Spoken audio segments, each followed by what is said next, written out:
All Big 12 recognition reaffirms why Deion Sanders should build around this freshman. The announcement that London Merritt was among Colorado's 6 All Big 12 honorees did more than place his name on a postseason list. It crystallized a truth that had been quietly building all season, a truth that now stands in front of Deion Sanders like a flashing signal for the future. This freshman defensive end is not just a piece of the puzzle. He is a foundation stone, a player whose presence, attitude, and raw force demand that Colorado's defensive rebuild be shaped around him.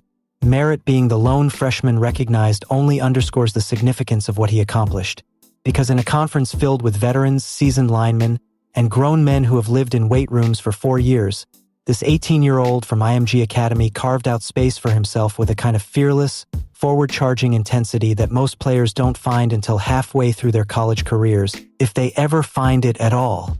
His honorable mention nod for Big 12 Defensive Freshman of the Year, won ultimately by Oklahoma State's Wendell Gregory, doesn't fully capture what Merritt became for Colorado. A spark in a season desperate for bright spots. A young core piece whose steady disruption and effort made him stand out even when the Buffs struggled collectively. 23 tackles, 7 tackles for loss, and a sack might sound modest at first glance, but context changes everything.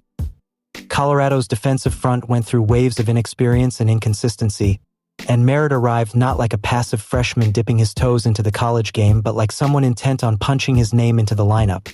Someone who took every rep personally. Someone who refused to wait his turn. When defensive line coach Nick Williams and analyst Mike Livingston talk about Merritt, they talk not like coaches describing potential, but like men describing inevitability. Livingston's words reveal the core of Merritt's identity as a player. A young pass rusher who doesn't run away from contact, doesn't dance around blockers, doesn't rely on finesse as a security blanket. Instead, he charges into the fight, eager for the collision, confident in his strength and balance, willing to attack tackles who outweigh him, older players who have logged twice the reps, without a blink of hesitation. London wants to take the fight to you, Livingston said, and in that sentence lives the DNA of why Merritt is different. Most young edge rushers survive on speed alone. Merritt thrives on speed and power, a combination that usually emerges only after 2 or 3 years in a program. For him, it surfaced on day one. And the more the season wore on, the more that power became noticeable. Offensive linemen forced to reset their feet, quarterbacks rushing through progressions, plays collapsing a half-second early because number 99 had driven his man a yard into the backfield. Colorado didn't have many constants on defense in 2025, but Merritt's growth became one of them. A quiet but steady drumbeat beneath the chaos of a turbulent season. He wasn't alone, either, as fellow freshman Alexander McPherson and redshirt freshman Brandon Davis-Swain also flashed the kind of interior pressure and toughness that made coaches pause and imagine what a year or two of development might turn them into. McPherson and Davis-Swain combined for 30 tackles, 3 for loss, and 2 sacks, adding structure to a defensive front that desperately needed a youthful core. Livingston sensed it too, that mix of hunger and seriousness that can't be taught.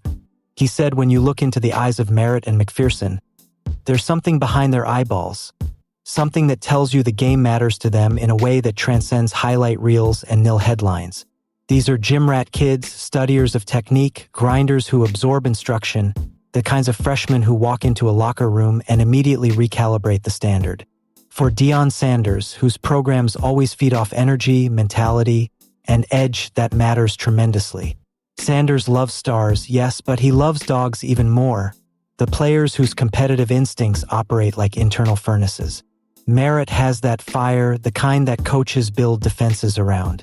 And now, after a season where Colorado's defense struggled to find identity, the blueprint for the future is suddenly becoming clearer.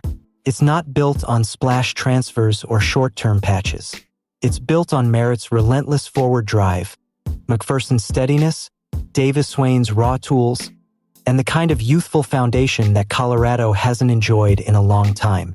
And Merritt's recognition wasn't the only good news for Colorado. The All Big 12 honors spread across multiple position groups, offering Sanders a reminder that even in a frustrating year, the roster holds more returning structure than many think. Amarian Miller and Jordan Seaton both claimed second-team All-Big 12 spots on offense, evidence that the Buffs' next era won't be starting from scratch. Miller, the dynamic wide receiver with the length, poise, and after-catch ability to become Colorado's next true star if he remains in Boulder, returns next season with a chance to evolve into the centerpiece of an offense searching for identity after losing Shedeur Sanders. Seaton, the towering left tackle who battled every week against Big 12 edge rushers who tried to test his youth with stunts, bull rushes, and speed threats, stood firm enough to earn conference respect. And with another offseason in a college weight program, he could become one of the league's dominant linemen. On defense, safety Tawfiq Byard and defensive back Preston Hodge each received honorable mention recognition, with Byard returning next season and Hodge moving on after recording an impressive 23 passes defended in 2 years. Losing Hodge stings, but Byard's return gives the Buffs an experienced presence in the secondary, someone who can provide stability behind the young, violent, growing group up front. Hunter Damon Greaves also earned honorable mention and returns next season, a small but meaningful detail for a program that leaned heavily on field position in games where the offense stagnated. Collectively, these honors provide a snapshot of a team that may have struggled in the standings, but quietly grew in depth, toughness, and foundational youth. But none of those stories resonate quite like Merritt's, because he embodies something Colorado desperately needs as it seeks to rise again. An anchor, an attitude, a tone setter. Even at 18, he rushes like a man who knows he belongs, plays like someone who refuses to accept being blocked, competes like a player who understands that greatness is built not on hype but on the decision to attack every snap with purpose. When Deion Sanders looks at Merritt, he sees more than a freshman defensive end. He sees a cornerstone, a player who can redefine Colorado's front seven with the same ferocity that players like Travis Hunter redefine the secondary and Shedeur Sanders redefine the quarterback position. The Buffs have stars leaving, but they also have stars forming. Young ones, raw ones, ones with ceilings high enough to reshape the conference if nurtured correctly. In the years to come, Colorado fans may look back on this season not for the frustrations but for the moment a freshman from IMG Academy stepped onto the field and refused to wait his turn, refused to dim himself, refused to play like a newcomer.